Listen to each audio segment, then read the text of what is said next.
The story of Buddha's royal roots is one that begins with opulence and privilege, yet unfolds into a quest for spiritual truth that would ultimately transform not only his own life, but the course of history.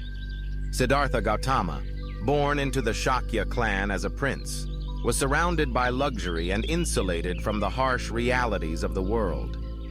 His father, King Suddhodana, ensured that the young prince saw only beauty and comfort, hoping to prevent him from encountering the suffering that might inspire him to renounce his royal inheritance.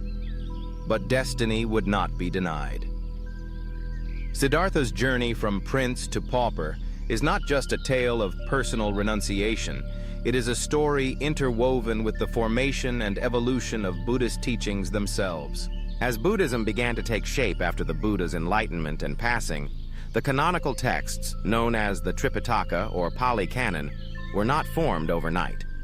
Instead, the process of canon formation was a complex one, marked by debate, selection, and sometimes exclusion. The earliest Buddhist councils, convened by the monastic community in the years following the Buddha's death, played a decisive role in determining which teachings would be preserved as authoritative scripture. The first council, held in Rajagaha, saw senior monks recite and verify the Buddha's discourses, aiming to safeguard the authentic Dhamma against distortion or loss. But what of the teachings that did not find their way into the official canon? Throughout history, various texts and traditions emerged alongside the core scriptures. Non-canonical texts, such as the Mahayana Sutras or the apocryphal Jataka tales, offer alternative perspectives, elaborate on philosophical concepts, or narrate stories absent from the mainstream canon. Some of these teachings were excluded for doctrinal reasons, as early councils sought to maintain doctrinal purity and unity. Others were left out due to political factors, as rival sects vied for influence and sought to legitimize their own interpretations of the Buddha's words. The reasons for omission were often multifaceted. In some cases, teachings were deemed too esoteric or divergent from the foundational principles established by the monastic community. In others, texts were excluded simply because they were not widely circulated or recognized by the majority of monks at the time. The formation of the canon was as much a matter of consensus as it was of conviction, and the resulting body of scripture reflects both the aspirations and the limitations of the early Buddhist community. Yet, exclusion did not mean oblivion. Over the centuries, many non-canonical texts survived, preserved by local traditions, or rediscovered by later generations of scholars and practitioners. The rediscovery and reception of these texts have had a profound impact on modern Buddhism.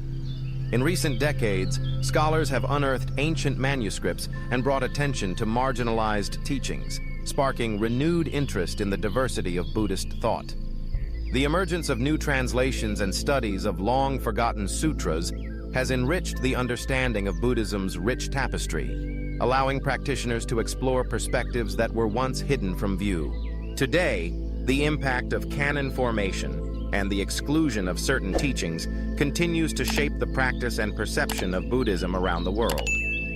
Modern Buddhists often grapple with questions of authenticity and tradition, seeking to balance the wisdom of the canonical texts with the insights offered by alternative teachings. The story of Buddha's royal roots and subsequent renunciation serves as a reminder that spiritual transformation often involves letting go of attachment, not only to material wealth, but also to rigid ideas and limited perspectives. In reflecting on the process of canon formation, the reasons for omission, and the ongoing rediscovery of excluded texts, one can see that Buddhism is not a static tradition, but an evolving dialogue between past and present. The prince who became a pauper set in motion a journey that continues to inspire seekers of truth, inviting us to look beyond the boundaries of tradition and embrace the full spectrum of human experience. Through this ongoing exploration, modern Buddhism remains vibrant, adaptable, and ever open to new possibilities.